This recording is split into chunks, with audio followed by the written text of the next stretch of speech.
Kasih karunia dan damai sejahtera dari Allah Bapa kita dan dari anaknya Tuhan Yesus Kristus menyertai kamu sekalian. Amin.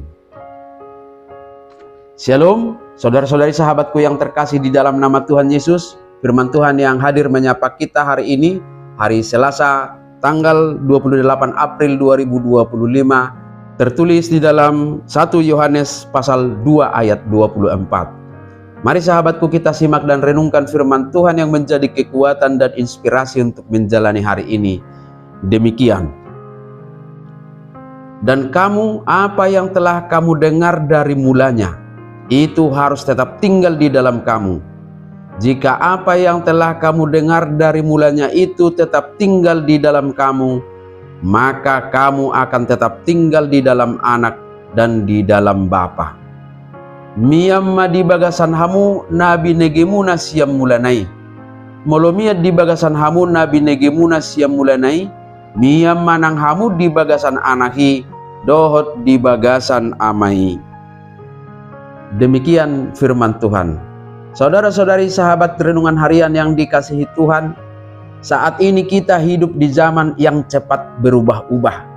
Dunia terus berkembang dan seiring dengan perkembangan itu, kita dituntut untuk selalu mengikuti perkembangan itu dengan perubahan-perubahan yang terjadi di dalamnya. Seakan-akan kita diarahkan memang harus berubah, sehingga nilai-nilai kehidupan pun bisa berubah. Lalu apakah memang kita harus selalu menyesuaikan diri dengan keadaan? Atau jikalau kita harus berubah mengikuti zaman, apa saja yang harus kita ubah? Yang pasti dalam situasi seperti ini, mudah bagi kita untuk kehilangan arah, apalagi kehilangan arah kerohanian kita. Secara khusus pemahaman tentang ajaran kekristenan saat ini juga berpotensi berubah-ubah, sampai kepada pemaknaan tentang kebenaran yang sudah masuk ke dalam pemahaman relativisme, yang bisa mengaburkan makna dan fakta bahwa Yesus adalah jalan, kebenaran, dan hidup yang sudah kita yakini sejak semula. Padahal sejak awal kita sudah menerima ajaran eksklusif bahwa hanya melalui Yesus Kristuslah kita diselamatkan. Ada lagi pengajaran yang lain yang berkembang, yaitu pengajaran sukses dan kemakmuran yang sering disebut prosperity gospel, yaitu ajaran yang memutarbalikkan Injil menjadi seolah-olah ikut Yesus pasti kaya, sukses duniawi. Padahal kita sudah meyakini bahwa Injil yang sejati menekankan pertobatan, salib dan penderitaan, pengorbanan dan hidup baru dalam kekudusan, bukan hanya soal-soal berkat materi.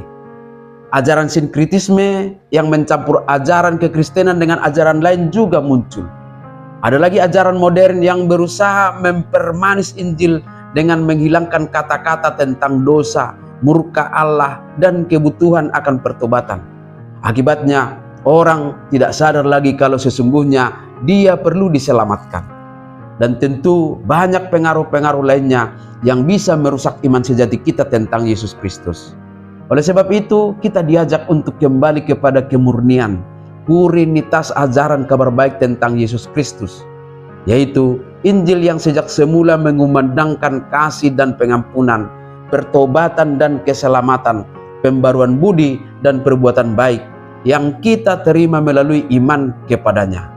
Mari jadikan Injil sebagai dasar dari semua respon kita atas kehidupan, bukan hanya sebagai pengetahuan, tetapi menjadi nilai kebenaran yang tidak pernah berubah dan yang sejak semula telah mengubah kehidupan kita, mengubah hati kita. Dengan demikianlah, jika kita tetap percaya, berpegang, dan hidup berdasarkan ajaran itu, maka kita akan tetap tinggal di dalam Anak dan di dalam Bapa. Kita akan tetap dalam hubungan yang hidup dengan Yesus Kristus dan dengan Allah Bapa. Sekalipun dunia yang berubah-ubah seolah-olah memaksa kita untuk berubah dalam pemaknaan iman Kristen kita, tetaplah berpegang pada ajaran sejati, meyakini Yesus Kristus Anak Allah yang menjadi manusia, dialah jaminan satu-satunya keselamatan kita, dan bahwa kehidupan kita terikat dalam kasih dan perlindungan Tuhan Allah Bapa kita sampai selama-lamanya. Amin. Selamat beraktivitas. Tuhan memberkati.